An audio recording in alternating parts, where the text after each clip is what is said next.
There are favors your best friend asks because he trusts you. Then there are favors he asks because he has no one else left to ask. When Daniel tossed me his truck keys after football practice, I expected him to say his truck had broken down again. Instead, he leaned against the fence, folded his arms, and said something I never saw coming. "Take my sister to dinner tonight." I laughed. "I'm for Dan. Blind dates aren't exactly my thing anymore." He didn't laugh back. "This isn't a date." I frowned. "Then what is it?" For a long moment, he stared across the empty football field where the last few players were gathering their equipment. Finally, he spoke. "My niece hasn't smiled in almost a year." That one sentence erased every joke I was about to make. He rubbed the back of his neck. "Grace tries to be strong for Lily, but she's exhausted. Ever since the divorce, she works all day. Comes home, takes care of Lily, pays the bills, and then tells everyone she's fine." He looked at me. "She's not." I stayed quiet. Then he added something that stayed with me long after that conversation ended. "I don't need you to impress my sister." He paused. "I just need someone to remind my niece that there are still good men in this world." At 6 o'clock that evening, I stood outside a small white house with a bouquet of yellow daisies in one hand. Daniel had once mentioned they were their mother's favorite flowers. The porch light was already on before I could knock. The front door opened. Grace smiled politely. "You must be Ethan." "I hope so," I answered. "Otherwise, I've been standing at the wrong house holding flowers for 5 minutes." She laughed. It wasn't a big laugh, just enough to make her look 5 years younger. She had warm brown eyes, shoulder-length chestnut hair, and the kind of smile that looked like it had forgotten how to stay very long. "Come in," she said. The house was simple. Family photographs covered one wall, a bookshelf filled one corner.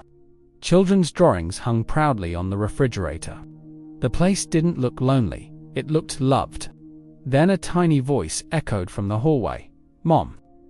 Little footsteps hurried toward us. A little girl with curly brown hair stopped 2 feet in front of me.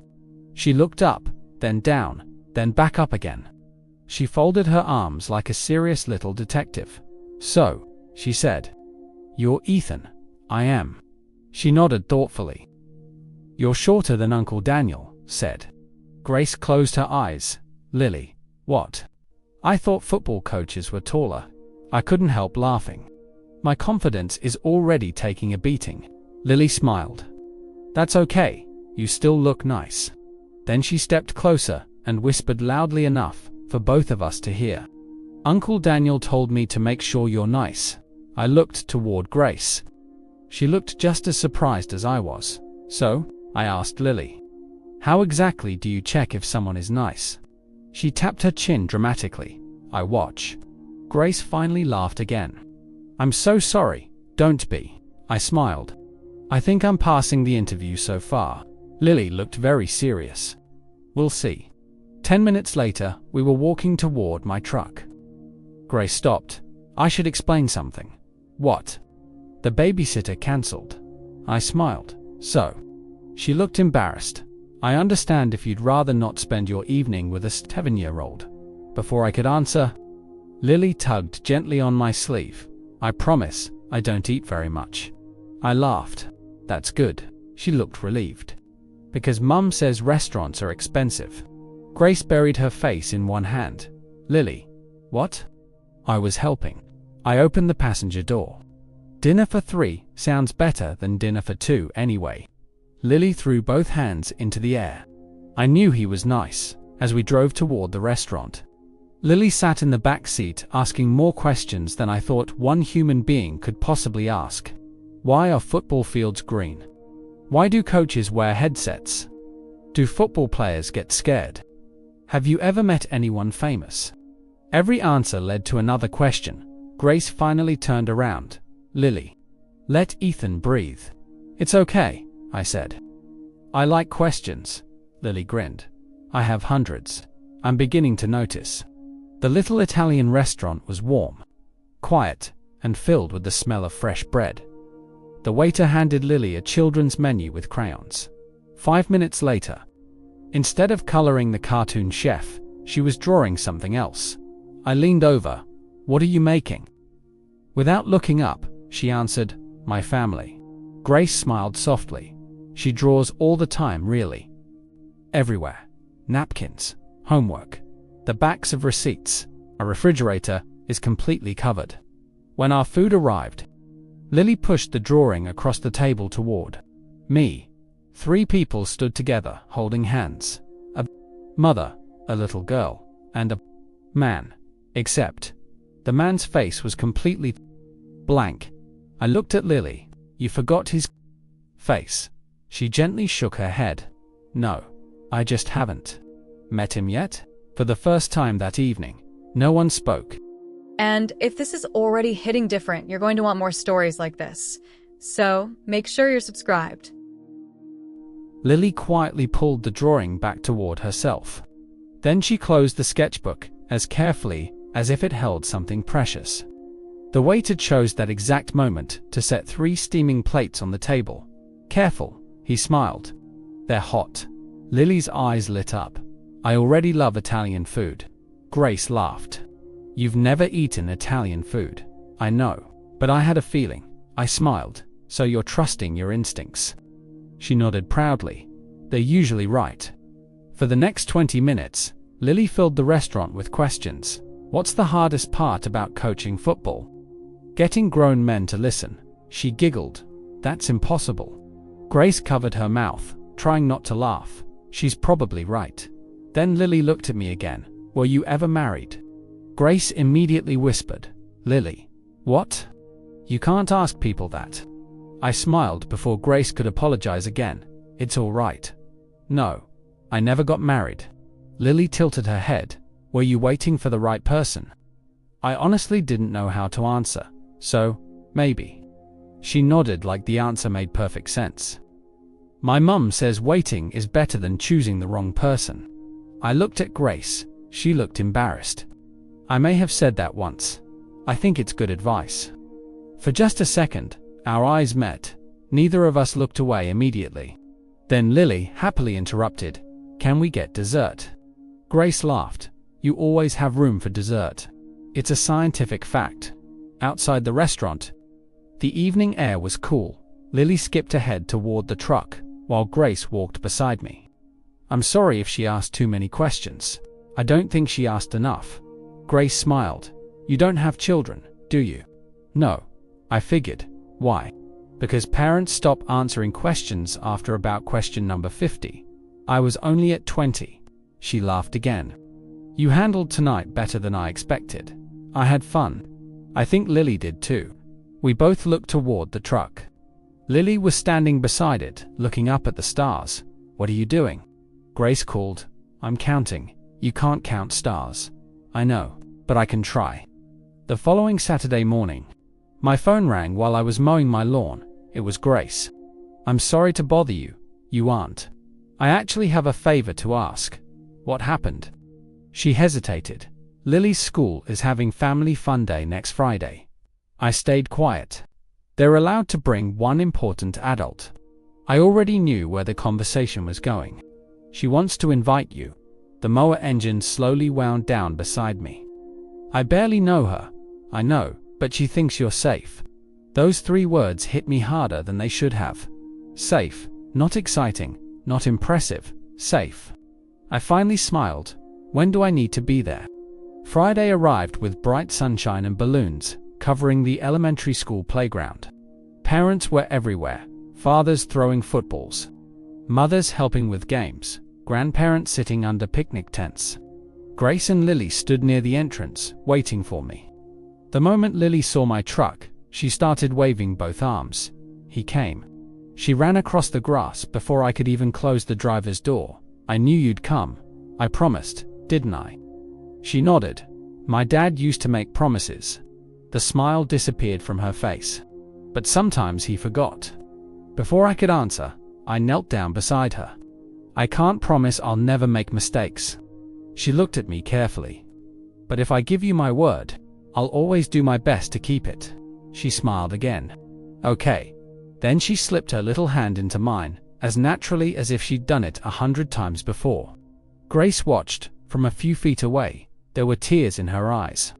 Not because anything dramatic had happened, but because, for the first time in a long time, her daughter wasn't watching everyone else have a family. She felt like she belonged. They spent the afternoon playing silly games. Lily beat me at ring toss. Twice, she insisted on teaching me how to paint butterflies. Mine looked more like a potato with wings. She laughed so hard she nearly fell off her chair. Then came the three-legged race. You and Ethan should do it, Lily shouted. Grace immediately shook her head. We'll fall, probably. We'll definitely fall. 5 seconds later, we did. Straight into the grass.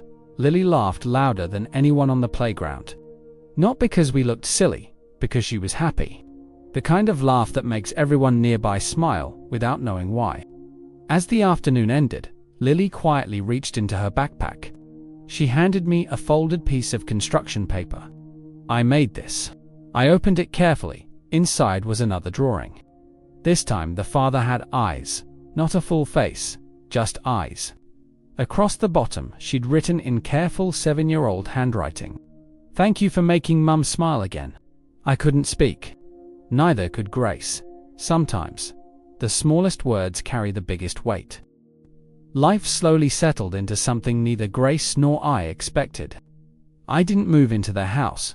Grace didn't suddenly fall in love overnight. Nothing happened the way it does in movies. Instead, life became wonderfully ordinary. Sometimes I'd stop by after football practice to fix a loose cabinet door. Sometimes Grace would call because Lily wanted help building a birdhouse. Sometimes we'd all eat pizza on the back porch while Lily explained why squirrels were probably tiny spies. Little by little, without anyone announcing it, we became part of each other's lives.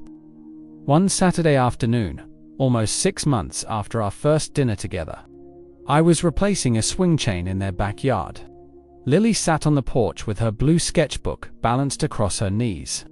She hadn't shown it to me in weeks. I figured she'd started a new one. Grace stepped outside, carrying 3 glasses of lemonade. "You've officially fixed everything that was broken around here." I laughed. "Don't challenge me." She smiled. I wasn't talking about the swing.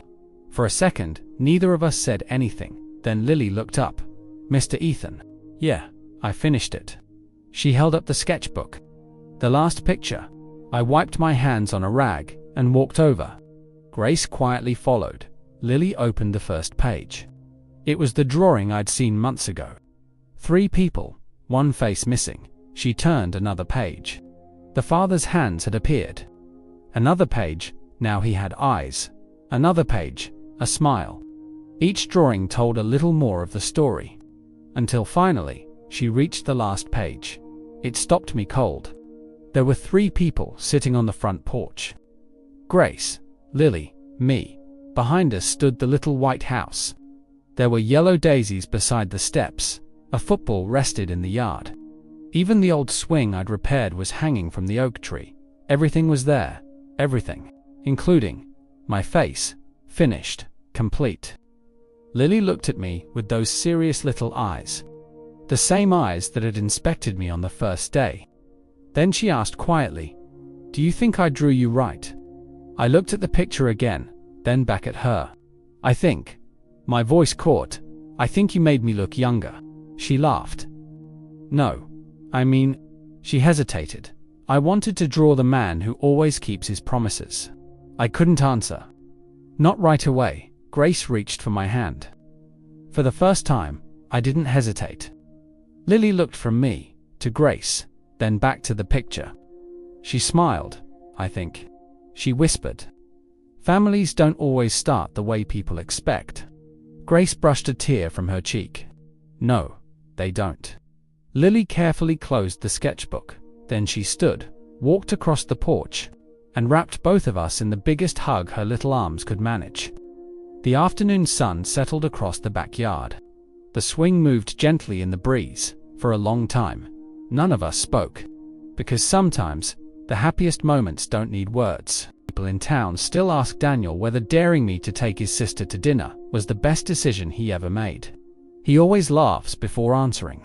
"No, The best decision was trusting my best friend to become part of my family. As for me, I still coach football. Grace still teases me about my terrible pancakes. Lily still asks more questions than anyone I've ever met, and that blue sketchbook. It sits on a bookshelf in our living room, not because it's a drawing, but because it reminds us of something important.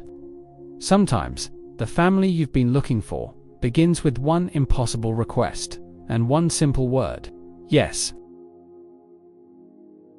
Most people watch and forget. But if this story stayed with you, subscribe. Because the next one might change something too.